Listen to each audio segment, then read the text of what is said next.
Good evening. Adilabad అంటే నిర్మల్ జిల్లాకు సంబంధించినటువంటి వార్త ఇప్పుడు ఉమ్మడి ఆదిలాబాద్ జిల్లా వ్యాప్తంగా ప్రధానమైనటువంటి చర్చగా మారినటువంటి నేపథ్యము. అయితే నిర్మల్ జిల్లా కేంద్రానికి సమీపంలో ఉన్నటువంటి చించోలి బి అనేటటువంటి గ్రామ సమీపంలో ఉన్నటువంటి ఏదైతే రిజర్వ్ ఫారెస్ట్ భూమి ఉందో దాన్ని vocational training and skill upgradation centre అనేటటువంటి పేరుతో దాన్ని అక్కడ ఏర్పాటు చేస్తాము అనేటటువంటి కోణంలో 2022లో కేంద్ర అటవీ శాఖకు రాష్ట్ర అటవీ శాఖ తరఫున అటవీ శాఖ మంత్రి ఇంద్రకరణ్ రెడ్డి ఇక్కడ నిర్మల్ జిల్లాకు ప్రాతినిధ్యం వహిస్తున్నటువంటి శాసనసభ్యుడు మంత్రిగా కూడా కొనసాగుతున్నటువంటి ఆయన రాష్ట్ర ప్రభుత్వం తరఫున కేంద్రానికి ఉత్తరం రాయడం జరిగింది. అయితే ఆ యొక్క దరఖాస్తును అనుసరించి కేంద్ర ప్రభుత్వం కొన్ని నిబంధనలు సూచిస్తూ ఆ యొక్క రిజర్వ్ ఫారెస్ట్ భూమి ఏదైతే ఉందో 12 ఎకరాల వరకు 12 ఎకరాలకు సంబంధించినటువంటి రిజర్వ్ ఫారెస్ట్ భూములను ఆ యొక్క vocational training and skill upgradation centre కు కేటాయిస్తూ ఉత్తర్వులు ఇవ్వడం జరిగింది, అంటే అనుమతులు ఇవ్వడం జరిగింది. అయితే దానికి సంబంధించి తదనుగుణంగా దానికి సమాంతరంగా ఉన్నటువంటి అటవీ రహిత భూమిని అటవీ శాఖకు అప్పగించడమో లేదా దానికి పరిహారం ఏదైతే ఉంటుందో దాన్ని రాష్ట్ర అటవీ శాఖ ఖజానాకు జమ చేయడము అనేటటువంటిది. అలాగే దాంతో పాటుగా ఆ చుట్టుపక్కల ఉన్నటువంటి ఏదైతే రిజర్వ్ ఫారెస్ట్ భూములు ఉన్నాయో, రిజర్వ్ ఫారెస్ట్ ఉందో దానికి ఎటువంటి హాని కలగకుండా ఉండేందుకు నిర్దేశిత ఎత్తులో ఎంతనైతే విస్తీర్ణంలో వాళ్ళు పేర్కొనడం జరిగిందో అంతవరకు ఆ యొక్క భూమికి కాంపౌండ్ వాళ్ళు నిర్మించాలి అనేటటువంటి నిబంధనలు సూచించడం జరిగింది కేంద్ర ప్రభుత్వం ఈ భూమి కేటాయింపుకు సంబంధించి. అయితే ఏదైతే దరఖాస్తు రాష్ట్ర ప్రభుత్వం తరఫున కేంద్రానికి వెళ్ళిందో దాంట్లో ఏదైతే పేరు vocational training and skill upgradation centre అనేటటువంటి సంస్థను అక్కడ ఏర్పాటు చేస్తున్నాము అనేటటువంటి దానికి విరుద్ధంగా ఇక్కడ చించోలి బి సమీపంలోని రిజర్వ్ ఫారెస్ట్ భూముల్లో ఈద్గాకు ఈ యొక్క స్థలాన్ని రిజర్వ్ ఫారెస్ట్ భూములను కేటాయించడం జరిగింది. అలాగే తదనుగుణంగా వాటికి సంబంధించినటువంటి పనులను కూడా యుద్ధ ప్రాతిపదికన మంత్రి ఇంద్రకరణ్ రెడ్డి అలాగే అక్కడ మున్సిపల్ కు సంబంధించినటువంటి యంత్రాంగం నేతృత్వంలో అక్కడ కొనసాగించడం జరిగింది. అయితే దీనికి సంబంధించి అమ్మా న్యూస్ లో ఇదివరకే ఈ నెల 6వ తేదీ నాడు దీనిపైన ఒక ప్రత్యేక మనం ప్రసారం చేయడం జరిగింది. కేవలం అంటే దేవాదాయ శాఖ మంత్రిగా మైనారిటీలను మచ్చిగా చేసుకునేందుకు తద్వారా ఎన్నికల్లో లబ్ధి అంటే రాజకీయంగా లబ్ధించేందుకు భూములను వినియోగించుకుంటారు. అలాగే కేంద్రానికి రాష్ట్రానికి సంబంధించినటువంటి నిబంధనలు కూడా ఈయన పక్కదారి పట్టిస్తూ దరఖాస్తులో ఒక పేరు అలా కేటాయింపులు మరొక పర్పస్ కు ఈయన వినియోగిస్తున్నారు అనేటటువంటి కోణంలో అమ్మానిస్ కథనం ప్రసారం చేయడం జరిగింది. ఆ కథనంలో అంటే రాబోయే రోజుల్లో కనుక ఒక రాజకీయంగా ఉన్నటువంటి మంత్రి ఇంద్రకరణ్ రెడ్డి అఫ్కోర్స్ రాజకీయ నాయకులు ఎప్పుడైనా సరే తమ రాజకీయ లబ్ధిని ఆశించడం అనేటటువంటిది పరిపాటి విషయమే. కానీ మైనారిటీలను మచ్చిగా చేసుకునేందుకు ఏదైతే ఈ యొక్క మోసము అనేటటువంటి రీతిలో ఈ యొక్క భూములను దానికి వినియోగిస్తున్నారో భవిష్యత్తులో కనుక ఈ విషయం కేంద్రానికి తెలిసినట్లయితే భవిష్యత్తులో ఈ యొక్క భూమి కేటాయింపులు అనేటటువంటివి రద్దయ్యేటటువంటి అవకాశాలు ఎక్కువగా ఉంటాయనేటటువంటి విషయాన్ని అమ్మా న్యూస్ కథనంలో ప్రత్యేకంగా పేర్కొనడం జరిగింది. అయితే అమ్మా న్యూస్ కు సంబంధించినటువంటి కథనాన్ని పూర్తిగా స్టడీ చేసినటువంటి నిర్మల్ జిల్లా కేంద్రానికి చెందినటువంటి కె వెంకటేష్ అనేటటువంటి వ్యక్తి ఈ యొక్క విషయాన్ని కేంద్ర ప్రభుత్వాన్ని తాను ఒక లెటర్ ద్వారా రాయడం జరిగింది. అంటే దరఖాస్తుల్లో ఉన్నబట్టి ఇక్కడ కేటాయింపులు జరిగింది మరొకటి, అలాగే కేంద్రం సూచించినటువంటి యొక్క నిబంధనలు ఏవైతే ఉన్నాయో అవేవి ఇక్కడ పాటించట్లేదు అనేటటువంటి విషయాన్నింటినీ కూడా క్రోడీకరిస్తూ దాంతో పాటుగా అమ్మా న్యూస్ కు సంబంధించినటువంటి కథానికి సంబంధించినటువంటి విషయాలను కూడా దానికి జత చేస్తూ కేంద్రానికి సదరు లెటర్ రాయడం జరిగింది. అయితే ఆ కె వెంకటేష్ అనేటువంటి యువకుడు రాసినటువంటి ఆ లెటర్ పై స్పందిస్తూ అలాగే అమ్మా న్యూస్ కథనానికి సంబంధించినటువంటి విషయాలన్నీ కూడా క్షుణ్ణంగా పరిశీలించినటువంటి కేంద్ర అటవీ శాఖకు సంబంధించినటువంటి అధికారులు ఈ యొక్క స్థలాన్ని దుర్వినియోగం చేస్తున్నారు, దరఖాస్తులో పేర్కొన్నటువంటి విధంగా కాకుండా వేరే వాటికి కేటాయించడము అనేటటువంటిది కేంద్ర అటవీకు సంబంధించినటువంటి నిబంధనలకు విరుద్ధం కాబట్టి తాము ఇదివరకు సూచించినటువంటి నిబంధనలు కూడా ఇక్కడ పాటించిన దాఖలాలు లేవు కాబట్టి ఈ యొక్క భూమికి సంబంధించినటువంటి కేటాయింపులను రద్దు చేస్తూ కేంద్రం నుండి ఉత్తర్వులు వెలువడడం జరిగింది. అయితే దీనికి సంబంధించినటువంటి విషయంలో చూసినట్లయితే గత 2 రోజుల క్రితమే ఈద్గాకు సంబంధించినటువంటి ప్రారంభోత్సవానికి తెలంగాణ రాష్ట్ర హోంశాఖ మంత్రి మహమూద్ అలీ, అలాగే నిర్మల్ కు ప్రాతినిధ్యం, శాసనసభ సభ్యుడిగా ప్రాతినిధ్యం వహిస్తున్నటువంటి అటవీ దేవాదాయ శాఖ న్యాయశాఖ మంత్రి ఇంద్రకరణ్ రెడ్డి చేతుల మీదుగా ఈ యొక్క ఈద్గాకు సంబంధించినటువంటి ప్రారంభోత్సవం 2 రోజుల క్రితమే అట్టహాసంగా వారు చేయడం జరిగింది. అయితే ఈ యొక్క ప్రారంభోత్సవానికి 2 మంత్రులు వస్తున్నటువంటి నేపథ్యంలో కూడా నిర్మల్ జిల్లా కేంద్రంలో ఉన్నటువంటి ఈ యొక్క బీజేపీకి సంబంధించినటువంటి నాయకులు, కార్యకర్తలు అందరూ కూడా మంత్రులను అడ్డుకునేందుకు తీవ్రంగా యత్నించినప్పటికీ కూడా పోలీసుల జోక్యంతో వాళ్ళను అడ్డుకోవడం జరిగింది, అదుపులోకి తీసుకోవడం జరిగింది.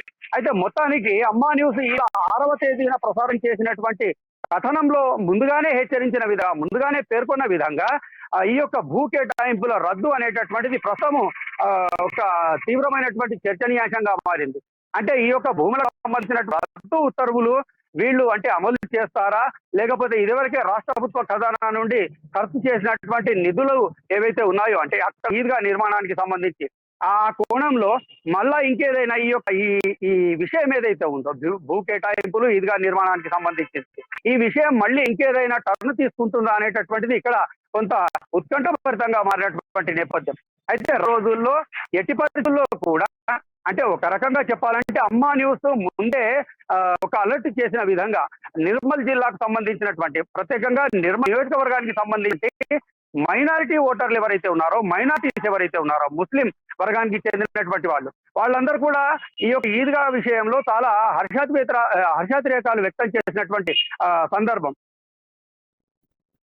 రైట్. ఇంకోటి ఇక్కడ అంటే అమ్మా న్యూస్ ముందు నుంచి కూడా చెప్తున్నటువంటి పరిస్థితి, అంటే అమ్మా న్యూస్ చెప్పా కూడా అధికారులు పట్టించుకోలేదు అనుకోవచ్చు. అంటే ఒక క్రమంలో చూసుకుంటే క్షుణ్ణంగా ఉన్నటువంటి పరిస్థితులు ప్రజలకు అనుకూలంగా ఉందా లేదా, ఏదైనా ఒక కార్యక్రమాన్ని చేపట్టేటప్పుడు ఒక పథకం చేపట్టేటప్పుడు అంత నిర్లక్ష్యంగా లేకుండా జాగ్రత్తగా ఉన్నటువంటి అధికారులు కానీ లేకపోతే ప్రభుత్వ యంత్రాంగం కానీ నిర్లక్ష్యంగా వ్యవహరించండి. అమ్మా న్యూస్ ఉన్నటువంటి కనీసమైనటువంటి ఆ విషయం కూడా దానికి తెలియదు అనుకోవచ్చు అసలు ప్రభుత్వానికి సంబంధించిన అధికారులకు.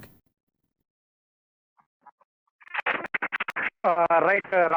ఏదైనా సరే ప్రభుత్వ యంత్రాంగం అనేటటువంటి విషయానికి వచ్చినట్లయితే సంబంధిత అధికారులు, అన్ని ప్రభుత్వ శాఖలకు చెందినటువంటి అధికారులు తమ పరిధిలో జరిగేటటువంటి అన్ని విషయాలపైన చాలా అలర్ట్ గా ఉండేటటువంటి పరిస్థితి. కానీ ప్రస్తుత పరిస్థితులు చూసినట్లయితే తెలంగాణ వ్యాప్తంగా కూడా కొంత విరుద్ధమైనటువంటి పరిస్థితులు నెలకొని ఉన్నాయనేటటువంటి విషయము మనం ప్రత్యేకంగా చెప్పాల్సినటువంటి అవసరం లేదు. రాష్ట్రంలో ఉన్నటువంటి ఇటు విపక్ష పార్టీలకు కావచ్చు, ప్రజలందరికీ కూడా తెలిసినటువంటి విషయమే. అంటే చాలా సందర్భాల్లో చాలా చోట్ల ఎక్కడైతే అధికార పార్టీకి సంబంధించినటువంటి ప్రజాప్రతినిధులు కావచ్చు, ముఖ్యులు కావచ్చు, మంత్రులు ప్రత్యేకంగా వాళ్ళు ప్రాతినిధ్యం వహిస్తున్నటువంటి స్థానాల్లో పూర్తిగా అధికార యంత్రాంగం పూర్తిగా కూడా వాళ్ళ అధీనంలోకి వెళ్ళినటువంటి పరిస్థితులు, అంటే పరోక్షంగా ప్రత్యక్షంగా చూసినట్లయితే ఎవరి విధులు వాళ్ళు నిర్వర్తిస్తున్నట్లుగా అలర్ట్గా బయట కనిపిస్తున్నప్పటికీ కూడా అంతర్గతంగా ఉన్నటువంటి పరిస్థితులు పూర్తికి విరుద్ధంగా ఉన్నట్లుగా మాత్రం గత అనుభవాల దృష్ట్యా ఉన్నటువంటి పరిస్థితుల దృష్ట్యా మనం క్లియర్ గా అర్థం చేసుకోవాల్సినటువంటి పరిస్థితి. అయితే నిర్మల్ కూడా మినహాయింపు ఏమీ కాదు. ఒక సందర్భంలో ఈ యొక్క అమ్మా న్యూస్లో ప్రసారమైనటువంటి కథనానికి సంబంధించి దీనిపైన పూర్తి వివరాలు వెల్లడించడానికి అని చెప్పి తెలుసుకోవడానికి చెప్పి నిర్మల్ జిల్లా కేంద్రంలో ఉన్నటువంటి అటవీ శాఖకు సంబంధించినటువంటి ముఖ్యాధికారులు కావచ్చు, నిర్మల్ మున్సిపల్ కు సంబంధించినటువంటి అధికారులు పలుమార్లు అమ్మా న్యూస్ తిరిగినప్పటికీ కూడా వాళ్ళు దీనిపైన నోరు మెదపడానికి కూడా ఇష్టపడనటువంటి పరిస్థితులు చూసినట్లయితే ఈ యొక్క అధికారంగం అంతా కూడా రాజకీయానికి సంబంధించినటువంటి అధికార పార్టీ ప్రజాప్రతినిధులకు ఎంతో అనుకూలంగా వ్యవహరిస్తుంది అనేటటువంటి విషయం ఇక్కడ మనకు కొంత పూర్తిగా స్పష్టమవుతున్నటువంటి పరిస్థితి.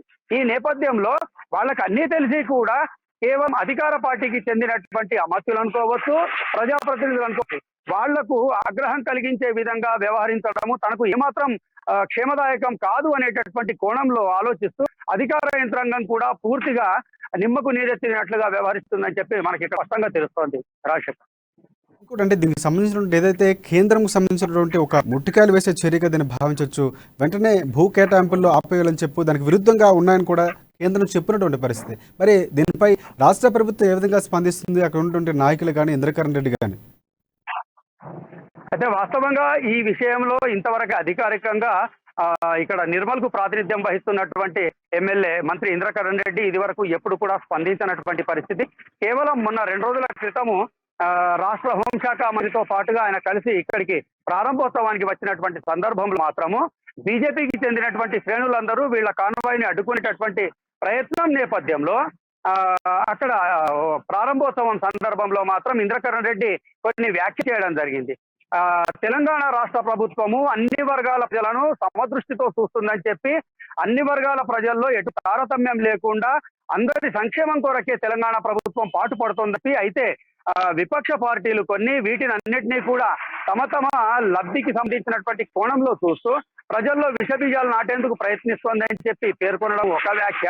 అలాగే మనకు అధికారికంగా ఇప్పటి వరకు ఎప్పుడు కూడా ప్రకటించినటువంటి రీతిలో అలాగే ఆఫ్ ద రికార్డుగా అటవీ శాఖకు సంబంధించినటువంటి అధికారులు మనకు ఇంతవరకు తెలపనటువంటి వివరాలకు సంబంధించినటువంటి విషయాన్ని పరిశీలిస్తే ఇంద్రకరణ్ రెడ్డి సదరు ఈద్గాకు సంబంధించినటువంటి ప్రారంభోత్సవ వేడుకలో దీనికి సమాంతరంగా 30 ఎకరాల భూమిని ముధోల్ నియోజకవర్గంలో కేటాయించినట్టు అటవీ శాఖకు కేటాయించినట్లుగా చేసినటువంటి వ్యాఖ్యలు ప్రస్తుతం మనము పరిగణలోకి తీసుకోవాల్సినటువంటి అవసరం ఉంది. వాస్తవంగా ఎటువంటి భూ కేటాయింపులు అటవీ శాఖకు జరగలేదు అనేటటువంటిది సంబంధిత అటవీ శాఖకు చెందినటువంటి అధికారులే అంటే ఆబ్దరికాడిగా చెప్తున్నటువంటి పరిస్థితి. దానికి సంబంధించి రిగుల పరంగా వివరాలు ఇవ్వడానికి వాళ్ళు జంకుతున్నటువంటి పరిస్థితి. అంటే ఒకవైపు వాస్తవం ఈ భూ కేటాయింపులు జరిగినట్లుగా కనుక గణాంకాల్లో పేర్కొని ఉంటే ఆ సంబంధిత అధికారులు ఈ యొక్క వివరాలు ఇవ్వడానికి ఎందుకు వెనుకడుగు వేస్తున్నారు అనేటటువంటి ఒక ప్రశ్న. అలాగే మంత్రి చేసినటువంటి ఈ యొక్క 30 ఎకరాల భూమి ఏదైతే అటవీ శాఖకు ముధోల్ నియోజకవర్గంలో కేటాయించాము అనేటటువంటి ఆ యొక్క వ్యాఖ్యలు వాటిలో నిజమెంత అనేటటువంటిది మరో ప్రశ్న. ఈ రెండు ప్రశ్నలకు సంబంధించినటువంటి సమాధానము అంటే వాళ్ళు వెల్లడిస్తారా లేదా అనేటువంటిది వాళ్లకు పూర్తిగా సంబంధించినటువంటి అంశమైనప్పటికీ కూడా రాష్ట్రం చేస్తున్నటువంటి వరకు గడిచిన 2 పర్యాయాలు ప్రభుత్వం కొనసాగుతున్నటువంటి నేపథ్యంలో అనుభవాల దృష్ట్యా ఇది కూడా బయటకు వెల్లడవుతుందా లేకపోతే శరామామూలుగా ఇది కూడా అంటే ఓపెన్ సీక్రెట్ గా అలాగే మగ్గిపోతుందా అనేటటువంటి ఒక అనుమానం అయితే తలెత్తుతున్నటువంటి నేపథ్యం. ఇంకోటి అంటే అమ్మా న్యూస్ కథనాలకి అంటే అమ్మా న్యూస్ ఒక ముందు ఒక ఇన్వెస్టిగేషన్ లాగా మనం ఇచ్చినటువంటి న్యూస్ ఈ రోజు ఒక స్పందన కూడా చూస్తున్నాం. అంటే ఈ నేపథ్యంలో అక్కడ ఉన్నటువంటి ప్రాంత వాసులు ఎలాంటి స్పందన తెలియజేస్తున్నారు? వాస్తవంగా ఇక్కడ ఉన్నటువంటి నిర్మల్ నియోజకవర్గానికి సంబంధించినటువంటి వాళ్లే కాకుండా ప్రధానంగా ఉమ్మడి జిల్లా వ్యాప్తంగా కూడా అమ్మ న్యూస్ కథనానికి సంబంధించినటువంటి విషయంలో పూర్తిగా ఒక అప్రిషియేషన్ వస్తున్నటువంటి సందర్భం. అంటే ఇది వరకు చాలా వరకు ప్రసార మాధ్యమాల్లో చాలా అంశాలకు సంబంధించి చాలా విషయాలు వెలుగులోకి తీసుకొచ్చినటువంటి చరిత్ర ఉన్నప్పటికీ కూడా ఒక సబ్జెక్టుకు సంబంధించి క్షుణ్ణంగా దానిపైన స్టడీ చేసి భవిష్యత్తులో దీని వల్ల కలిగేటటువంటి లాభ నష్టాలేంటి, అనర్థాలేంటి, ఎవరికి